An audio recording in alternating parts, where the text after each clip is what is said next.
Good evening, ladies and gentlemen, and this is going to be an interactive speech, so please pay attention and I hope you enjoy. Out of this theater of 120 seats, we represent the total number of young girls here in Uganda who start school. Now, some of you, as you may have entered, may have noticed that there is ribbons at the back of your chair. May those individuals please stand up.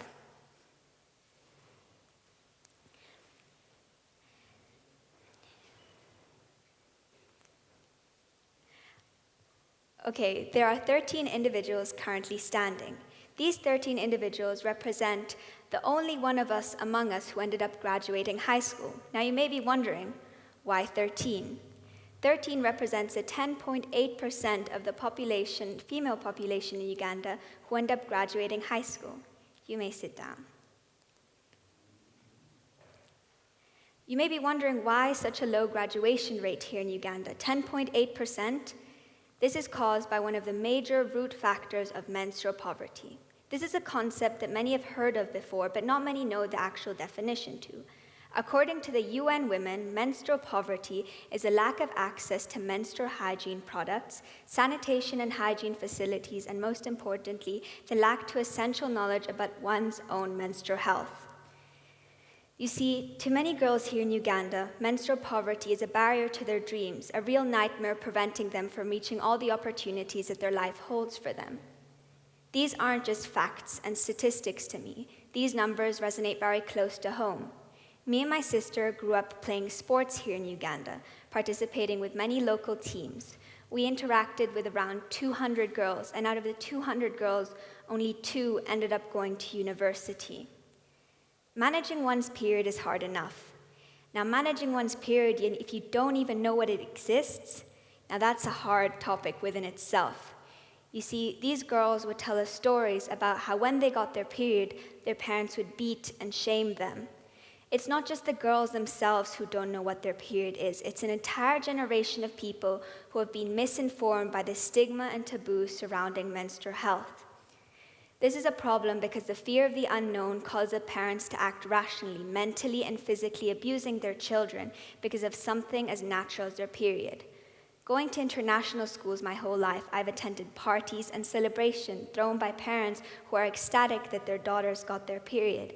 You see, we have lived in a society where some girls are mentally and physically abused while others are celebrated for getting their period.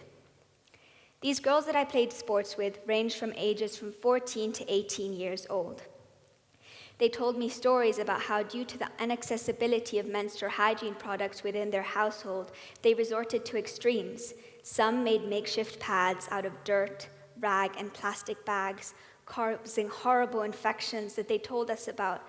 Others resorted to exchanging sexual favors in order to get the menstrual hygiene products themselves or gain money to buy them.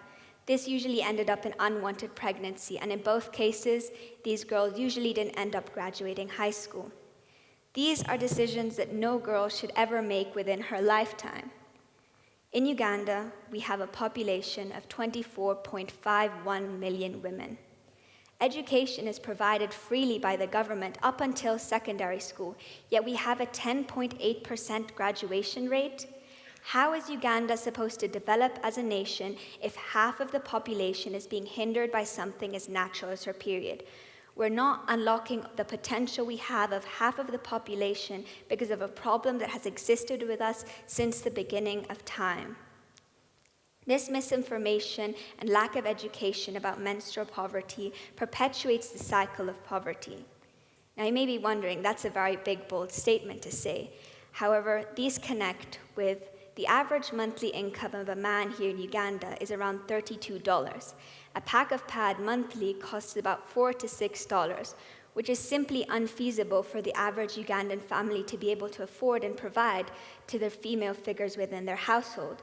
So these female figures are usually resorted to going through their period without having the proper products that they need to continue their days when they are menstruating. This causes shame and embarrassment, forcing these girls to either attend school or skip school altogether because they don't have the resources they need to continue their lives. And that is absenteeism caused by menstrual poverty, which is one of the biggest problems that is caused by menstrual poverty. You see, I'm not talking about missing 1 or 2 days of school because you have cramps. According to UN Education, if a child misses more than 18 days of school of a school year of 180 days, roughly 10%, it makes it very hard for the child to understand the key concepts that are being taught in class. And it makes it almost very hard for these girls, especially since average women and girls nowadays get their period for 84 days a year, making this 18-day criteria very hard for them to meet, usually resulting in the girls either not graduating all in all or having to repeat the class. We are menstruating as a population, whether it's past, future, or current women. This is not just a woman's issue, this is a developmental issue. We're 8 billion people on the planet and 4 billion of us are menstruating.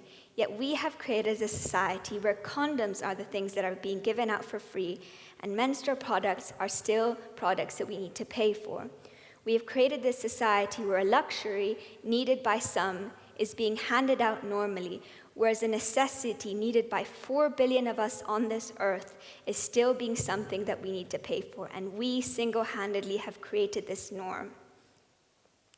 Now, you may be wondering what one can do for such a vast problem that affects so many areas within our life. And I'm going to answer your question by saying a conversation. You see, girls have been taught from a very young age that you're not supposed to discuss your period with other people. It's a topic that you need to discuss with few people. When was the last time you actually talked to somebody about your period in depth? The answer to that question is the very reason why I make this statement.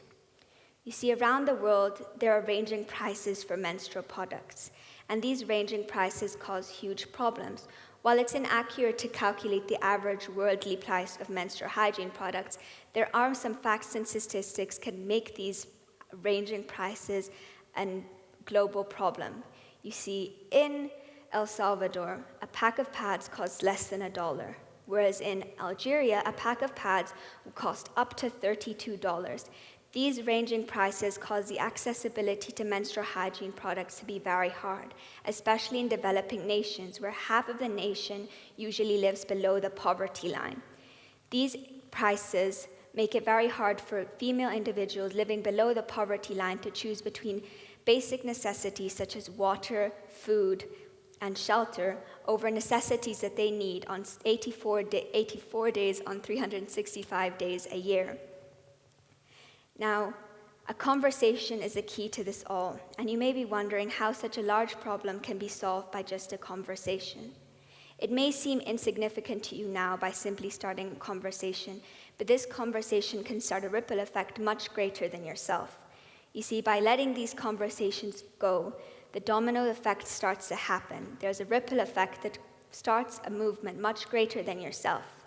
This is not just about donating pads to individuals.